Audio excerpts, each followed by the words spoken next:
Fumar es peligroso para la salud. Yo quiero advertir de que el pensar equivocadamente también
puede ser peligroso para la salud. Y en este estudio bíblico de hoy vamos a descubrir si usted es culpable de una manera de pensar equivocada. Hoy quiero compartir con usted una fórmula espiritual para enfrentar los malos pensamientos, generalmente producidos por la depresión, la autocomiseración, la preocupación, el miedo, las iras, el enojo. Y si alguno de ustedes piensa que nosotros los pastores no experimentamos ninguna de estas cosas, pues mi amigo le diré que está completamente equivocado. Pero quiero darle a conocer lo que Pablo escribió desde la lóbrega celda de una oscura cárcel, en donde estuvo prisionero por predicar el Evangelio de nuestro Señor Jesucristo. Y quiero que escuche atentamente lo que el apóstol dice en Filipenses 4, comenzando con el verso 4. Regocijaos en el Señor siempre. ¿Quién dijo eso? El apóstol Pablo. ¿Y cuándo lo dijo? Mientras estuvo preso en una cárcel romana. Regocijaos en el Señor siempre. Otra vez os digo, regocijaos. Vuestra gentileza sea conocida por todos los hombres. El Señor está cerca. Por nada estéis afanosos, sino sean conocidas vuestras peticiones delante de Dios en toda oración y ruego con acción de gracias. Y la paz de Dios, que sobrepasa todo entendimiento, guardará vuestros corazones y vuestros pensamientos en Cristo Jesús. Recuerde que estamos hablando de cómo controlar sus pensamientos, cómo controlar su manera de pensar. El apóstol Pablo en el verso 7 dice, y la paz de Dios que sobrepasa todo entendimiento, guardará vuestros corazones y vuestros pensamientos en Cristo Jesús. Pero ahora deseo que preste mucha atención a lo que dice el verso 8. Por lo demás, hermanos, todo lo que es verdadero, todo lo honesto, todo lo justo, todo lo puro, todo lo amable, todo lo que es de buen nombre, si hay virtud alguna, si algo digno de alabanza, en esto pensad. La Biblia dice que un hombre es lo que piensa. Por lo tanto, ¿cómo proteger sus pensamientos? ¿Cómo resguardar su manera de pensar de la influencia de los pensamientos impuros y pecaminosos que prevalecen en nuestro mundo actual? Una persona no salva es una persona que tiene una mente ciega. El Dios de este mundo ha cegado la mente de los incrédulos. Por naturaleza todos tenemos lo que la Biblia llama una mente carnal, y mientras tenemos esa mente carnal, estamos en guerra contra Dios. Así que para controlar nuestros pensamientos y nuestra manera de pensar, ¿qué es lo primero que debe suceder? Pues que nuestra mente carnal sea convertida. Pero escúcheme, aún una mente convertida puede ser corrompida. Pablo les dijo a los filipenses que estaba preocupado porque Satanás podía sutilmente corromper sus mentes de las sencillas enseñanzas del Evangelio del Señor Jesucristo. Y ciertamente Satanás puede venir y seducirnos. Una mente cristiana puede ser seducida y alejada de las verdades bíblicas. El diablo puede construir fortalezas en los corazones y mentes de los creyentes. Por eso, una mente que ha sido corrompida debe ser reconquistada. Debemos recuperar el terreno perdido. Escúcheme, una mente corrompida que ha sido reconquistada tiene que ser controlada por Cristo. El Señor debe estar a cargo de nuestra mente y debemos aprender a escoger nuestros pensamientos, así como escogemos a nuestros amigos. Si es que tuviéramos el suficiente sentido común de escoger solo buenos amigos. Debemos tener ciertos parámetros para saber la clase de pensamientos que debemos admitir en nuestra mente y aquellos que debemos desecharlos en forma absoluta. Pero Pablo, cuando está listo para hablar de estos parámetros, primero presenta un contexto como base fundamental de lo que va a hablar. Y al preparar el escenario, Pablo habla de tres cosas. Primero, usted debe encontrar su gozo en el Señor. Note que en el verso 4 él nos dice, regocijaos siempre. Hubiera sido una verdadera tontería si solo decía eso. Pero no es ninguna tontería cuando dice, regocijaos en el Señor siempre. O sea, les está diciendo a los filipenses que el verdadero gozo solo lo encontrarán en el Señor Jesucristo. Esto pone en evidencia que cada creyente que controla su manera de pensar tendrá un gozo, un regocijo consciente, continuo, conspicuo y contagioso, porque ese gozo está fundamentado, anclado en el Señor Jesucristo. Permítame compartir con usted algo muy personal. Yo procuro tener siempre mi mente ocupada, aún en tiempo de descanso o de vacación, porque una mente ociosa es el mejor taller del diablo. Y he descubierto el secreto de la fortaleza. Es el gozo del Señor. Él es mi fortaleza. Y eso no es solo una frase bonita, ni parte de alguna canción espiritual preferida. Es la realidad. El Señor es mi fortaleza. Hay veces cuando dejo mi oficina y vengo a grabar estos mensajes radiales y estoy física y mentalmente cansado. Y me detengo y digo, Señor Jesús, te amo. Gracias por quien tú eres y lo que representas para mí. Tú eres en verdad mi fortaleza física, mental, espiritual y emocional. Y casi de inmediato siento el poder y la fortaleza que inunda mi cuerpo y sé, sin la menor sombra de duda, que el Señor es mi fortaleza. Y por eso me regocijo siempre en el Señor. Y por favor busque Juan 15:11. Estas cosas os he hablado para que mi gozo esté en vosotros y vuestro gozo sea cumplido. De paso quiero decir que el gozo en Jesús es el único gozo que permanece. Si su gozo depende de alguna otra persona o de alguna cosa, ese es un gozo pasajero que no permanece. Que alguien o algo puede quitárnoslo. Yo me alegro de que el gozo de Pablo no era porque estaba en libertad. Porque no hubiera sido completamente fácil decir que estaba gozoso si tenía libertad. Pero él dijo que tenía pleno gozo estando en la cárcel. Así que no tenga su gozo de las circunstancias. No pretende encontrar su gozo en las diversiones. No espere encontrar gozo genuino en los negocios. Ni se engañe creyendo que el verdadero gozo está en tener amigos, aunque sean buenos amigos. Tampoco el tener buena salud es fuente de gozo verdadero. Todas estas cosas que he mencionado le pueden proporcionar ciertas alegrías pasajeras, pero nunca un gozo genuino y verdadero. El único manantial de gozo profundo y permanente es el Señor Jesucristo. Regocijaos en el Señor siempre. Otra vez digo, regocijaos. Segundo, recuerde que Dios siempre está cerca. Reconozca la presencia de Dios continuamente. Pablo en el verso 5 de Filipenses 4 dice, vuestra gentileza sea conocida de todos los hombres, el Señor está cerca. Escúcheme, la expresión el Señor está cerca no es en referencia a la segunda venida de Cristo, sino que describe la realidad de lo que Pablo estaba experimentando en esa prisión romana. Y él dice, El Señor está aquí, conmigo, aún en esta celda.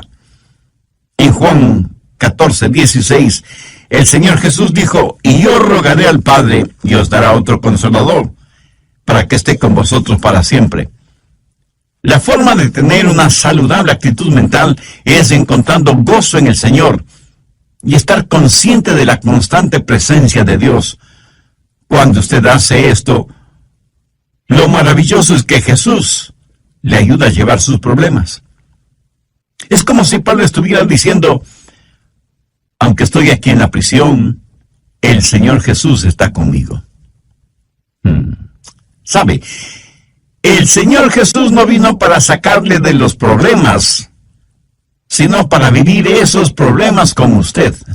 ¿No es eso maravilloso? El otro día estuve leyendo acerca de unos prisioneros en la época de José Stalin en Rusia, cuando perseguían ferozmente a los cristianos y los mataban. Un grupo de 20 cristianos estaba reunido en un edificio cuando Stalin, al frente de un pelotón de soldados, entró en el recinto y comenzó a hacer una lista de quienes estaban reunidos allí. Un oficial vino y le informó que había 30 personas. Entonces uno de los cristianos dijo, oficial, está equivocado. Estamos aquí 31 personas porque Jesús está aquí con nosotros. Qué hermoso, ¿no le parece? Tercero, rehúse el preocuparse por todo. Filipenses 4:6. Por nada estéis afanosos, si no sean conocidas vuestras peticiones delante de Dios en toda oración y ruego, con acción de gracias. ¿Lo captó? Por nada estéis afanosos. En el original griego esta frase conlleva la idea de algo que se desgarra. Y eso es exactamente lo que la preocupación hace, nos desgarra interiormente. En un lado está el temor y en el otro lado está la esperanza. Y usted se encuentra exactamente en la mitad. ¿Qué es lo que Pablo dice? Por nada estéis afanosos. En varias de sus enseñanzas, el Señor Jesucristo dejó muy claro que no valía la pena el vivir lleno de preocupaciones. Con las preocupaciones, nadie ha podido añadir ni un solo centímetro a su estatura, ni ha podido solucionar algún problema, o disminuir una carga, o secar una lágrima. La preocupación, mi amigo, no tiene ningún valor y además es una gran pérdida de tiempo. Consume nuestras energías. La preocupación no sirve absolutamente para nada. La preocupación no quita la incertidumbre del mañana, pero sí succiona la energía de hoy. Y cubre con sus oscuras nubes el brillo del sol de hoy. Jesús dijo que son los paganos los que se preocupan desmedidamente por todo. Y que nosotros como hijos e hijas de Dios no debemos ser como ellos porque Dios cuida de nosotros. Pablo se prepara para decirnos cómo proteger nuestros pensamientos y por eso pone como trasfondo el gozo del Señor, para que reconozcamos que Cristo siempre está con nosotros, para que dejemos de preocuparnos desmedidamente por todo. ¿Pero cómo hacerlo? Por nada estéis afanosos, si no sean conocidas vuestras peticiones delante de Dios en toda oración y ruego con acción de gracias. ¿Tiene usted algún problema que lo considera como un gran problema? Deseo que este mismo momento piense en el problema más grande que usted está enfrentando en la actualidad. ¿Ya lo tiene en su mente? Bien. Ahora, duplíquelo en tamaño. Sí que es enorme, ¿verdad? Ahora permítame preguntarle, ¿es ese su problema más grande que Dios? ¿O demasiado grande para Dios? Por supuesto que no. Véalo a la luz de Dios, recordando que para Dios no hay nada imposible. Y si usted puede orar por las cosas grandes, eso quiere decir que también puede orar por las cosas pequeñas. El peligro no es que fallemos en orar por las cosas grandes, sino que dejemos de orar por las cosas pequeñas. Por eso el consejo de Pablo es: sean conocidas vuestras peticiones delante de Dios en toda oración y ruego con acción de gracias. Cuarto, desarrolle un espíritu de gratitud. Esto es en preparación para que usted pueda revisar su manera de pensar. Puede evaluar sus pensamientos para saber si los deja o no entrar en su corazón y en su mente. Tenga un espíritu de gratitud. Ore acerca de todo y dé gracias a Dios por todo, lo grande y lo pequeño, lo que es importante y lo que parece insignificante. Deje que sus peticiones sean conocidas delante de Dios. No sé si se habrá dado cuenta, pero muchas veces nos quejamos cuando no deberíamos hacerlo. Déjeme contarle lo siguiente. Hace algún tiempo ya viajaba en el automóvil de un amigo. Él iba manejando y yo le iba contando que nuestros hijos, unos estaban en una escuela privada, otros en el colegio y otros en colegios cristianos. Y me quejaba por el altísimo costo de la educación de nuestros hijos. Mi amigo me escuchaba y me observaba. De pronto dijo: daría cualquier cosa en el mundo si es que mi hijo pudiera ir al colegio. Y pensé: qué espíritu de ingratitud el mío.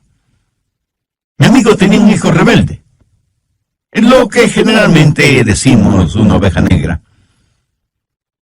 Mi amigo estaba dispuesto a pagar cualquier cosa con tal que su hijo quisiera ir a estudiar.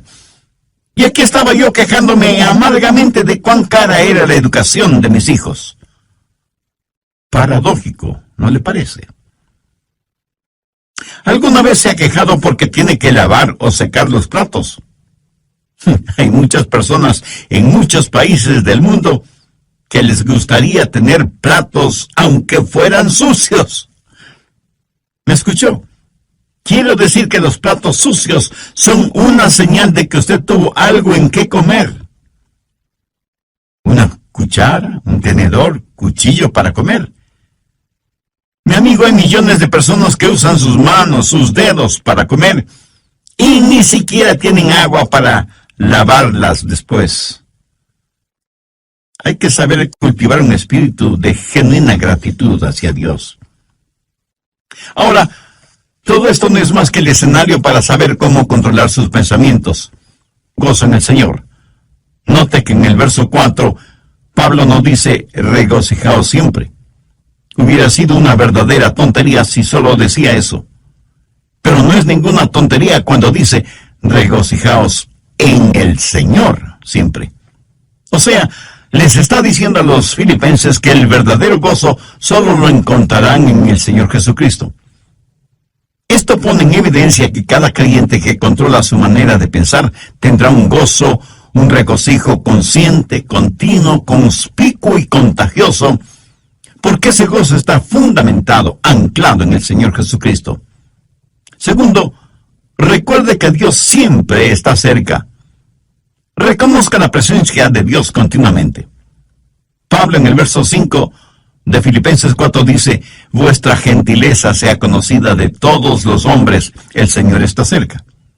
Y la expresión "el Señor está cerca" no es en referencia a la segunda venida de Cristo, sino que describe la realidad de lo que Pablo estaba experimentando en esa prisión romana y dice: el Señor está aquí conmigo, aún en esta celda. En Juan 14:16, el Señor Jesús dijo: y yo rogaré al Padre y os dará otro Consolador, para que esté con vosotros para siempre. Tercero, rehúse el preocuparse por todo. Filipenses 4:6.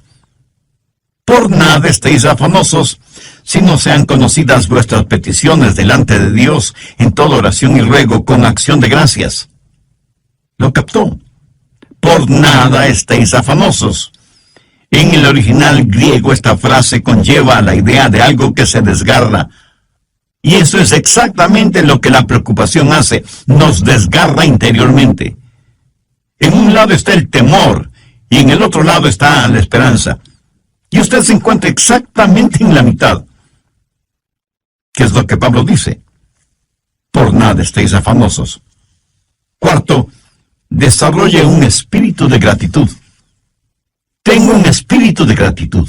Ore acerca de todo y dé gracias a Dios por todo, lo grande y lo pequeño, lo que es importante y lo que parece insignificante. Deje que sus peticiones sean conocidas delante de Dios. El apóstol Pablo presenta una especie de lista en el verso 8 y quiero que ponga atención a su contenido. Por lo demás, hermanos, todo lo que es verdadero, todo lo honesto, todo lo justo, todo lo bueno, todo lo amable, todo lo que es de buen nombre, si hay virtud alguna, si hay algo digno de alabanza, en esto pensad. Bien, ahora quiero que note algunas cosas muy importantes. Primero, la prueba de la dependencia o confianza. Aquí debemos hacernos algunas preguntas. ¿Es verdadero?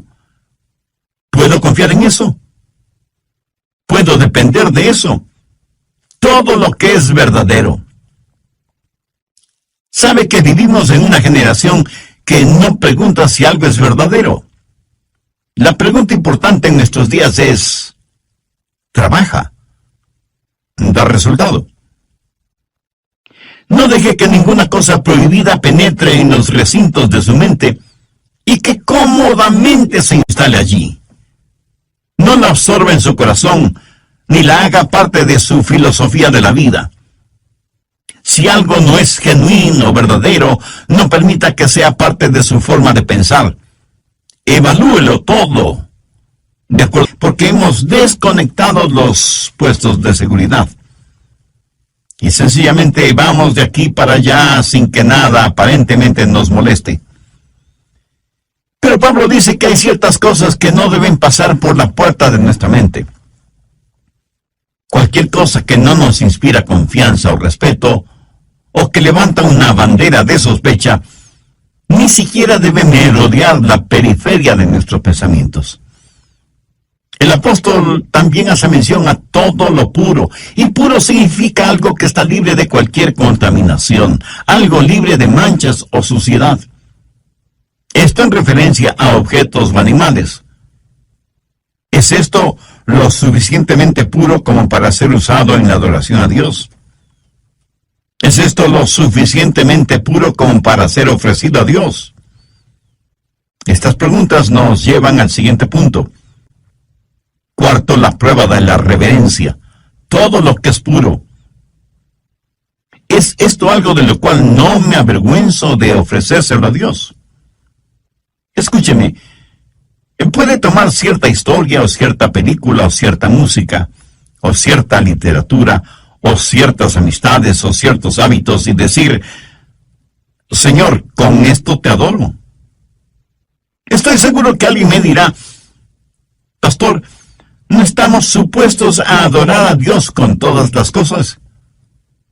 Mi amigo, si piensa así, está tremendamente equivocado, porque la verdad es que debemos adorar a Dios con todas las cosas. Por favor, busque 1 Corintios 10:31. Si pues coméis o bebéis o hacéis otra cosa, hacedlo todo para la gloria de Dios. Ahora piense por un momento.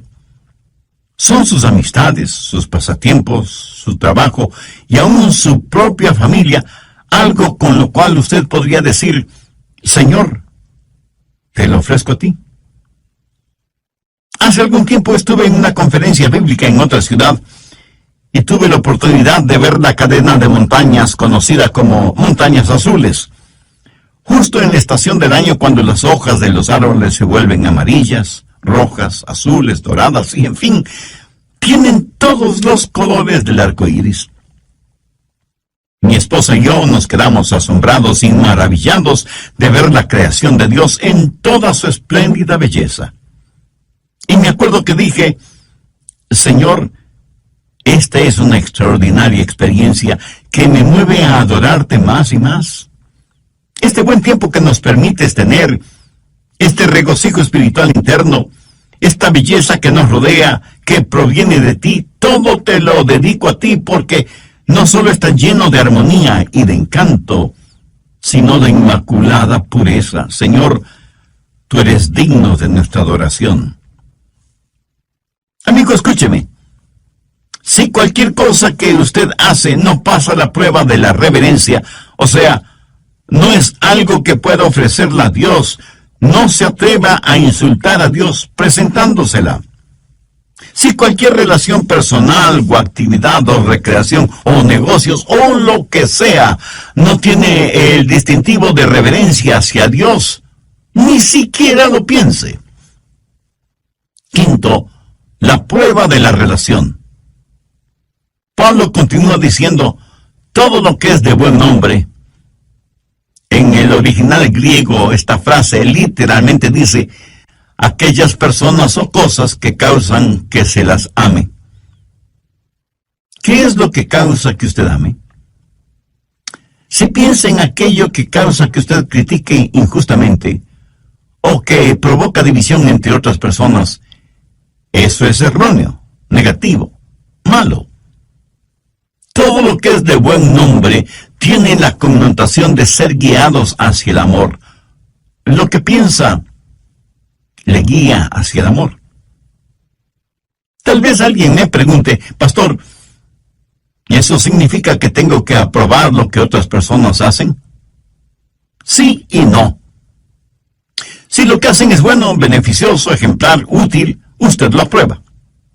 Si es algo negativo, perturbador, divisivo o destructivo, por supuesto que usted no debe aprobarlo. Y no se necesita ser un genio para entender esto, ¿verdad? Pero el que no apruebe lo que otras personas hacen, por la razón que sea, eso no significa que no debe amarlas.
Con genuina tristeza que la iglesia no es una excepción. Yo creo que el chisme es una especie de enfermedad que causa la pérdida de la memoria. Hasta ahora no he conocido a ninguna persona chismosa que admitiera ser chismosa. Por lo general, una persona chismosa comienza de la siguiente manera. Bueno, usted me conoce y sabe que no me gusta eso de los chismes, pero sabía que... Y comienza su chismografía con un aire de santidad y confidencialidad, como si estuviera contando una verdad absoluta. ¿Conoce usted a personas así? Ahora, si una persona hace algo y no sabe que lo ha hecho, debo pensar que esa persona tiene un tornillo suelto en su cerebro. Lo triste es que hay personas a quienes les gusta, les deleita el escuchar cosas que no son de buen nombre, relacionadas con otras personas. La gente usa sus oídos como tarros de basura, y luego se sorprenden de que los demás siempre estén botando basura verbal en sus oídos. Y la gente bota basura en sus oídos porque sabe que a usted le gusta escuchar esa basura. Y por eso usted sabe de todo el lodo moral, emocional y espiritual que hay en su barrio. En lo negativo, usted sabe todo de todos. La clase de personas que son los nuevos vecinos, que a determinada jovencita ya no se la ve porque está embarazada sin haberse casado, y sus padres, para evitarse la vergüenza, la mandaron a vivir con sus abuelos, que viven muy lejos. que el hijo de los Pérez está preso por manejar en estado alcohólico, etcétera, etcétera. Y la gente permite que todos estos malos pensamientos tomen residencia en su corazón y su mente. Pablo, al finalizar este tema, dice: si hay virtud alguna, si algo digno de alabanza, en esto pensad. Esto es tan sencillo y sin embargo tan maravilloso. Usted en forma absoluta puede reconquistar, recuperar el terreno perdido. Se reconoce que hay virtud y que es algo digno de alabanza el pensar en todo lo que es verdadero, en todo lo que es honesto, en todo lo que es justo, en todo lo que es puro, en todo lo que es amable y en todo lo que es de buen nombre. Tal vez lo que voy a decir será como llover sobre mojado, pero tengo que decirlo. Usted no tiene que pensar en ninguna cosa que no quiera pensar. Pero escúcheme, usted debe pensar en algo. Usted no puede controlar su vida mental poniendo a su mente en neutro. Debo pensar en algo. Y si no piensa en algo correcto, le aseguro que pensará en algo incorrecto. Si usted no está pensando en algo bueno, tenga la certeza de que terminará pensando en algo malo. La fórmula para no tener malos pensamientos no es tratando de no tener malos pensamientos. Por ejemplo, trate de no pensar en un submarino ahora mismo. ¿Está seguro que no está pensando en un submarino en este mismo instante? Bien, la única forma para no pensar en un submarino en este momento no es tratando de no pensar en un submarino, sino tratando de pensar en algo diferente. Y las personas que están tratando de no pensar en un submarino están pensando en el submarino acerca del cual tratan de no pensar. Qué interesante, ¿verdad? El apóstol Pablo, escribiendo a los hermanos, a la iglesia en Roma, les dijo: no seáis vencidos de lo malo, sino vence con el bien el mal. Deje que los buenos pensamientos inunden su mente y mantenga su corazón y su mente enfocados en el Señor Jesucristo. En Filipenses 4:7 leemos: y la paz de Dios, que sobrepasa todo entendimiento, guardará vuestros corazones y vuestros pensamientos en Cristo Jesús. Es casi imposible de explicar, pero estamos llamados a tener la mente de Cristo. Por lo tanto, debemos aprender a tener los pensamientos de Dios en Cristo y utilizar la normativa que Pablo nos da en Filipenses 4 como punto de seguridad por donde deben pasar todos los pensamientos antes de que tomen residencia en nuestros corazones y mentes. Y sea agradecido con Dios por su preciosa palabra. Debemos orar para que nos ayude a mantener nuestros pensamientos, nuestras mentes, nuestros corazones bajo la sangre de Cristo. Entre quienes me escuchan en este mismo momento, ¿habrá alguien que quiera entregar su corazón al Señor Jesucristo? ¿Alguien que quiera ser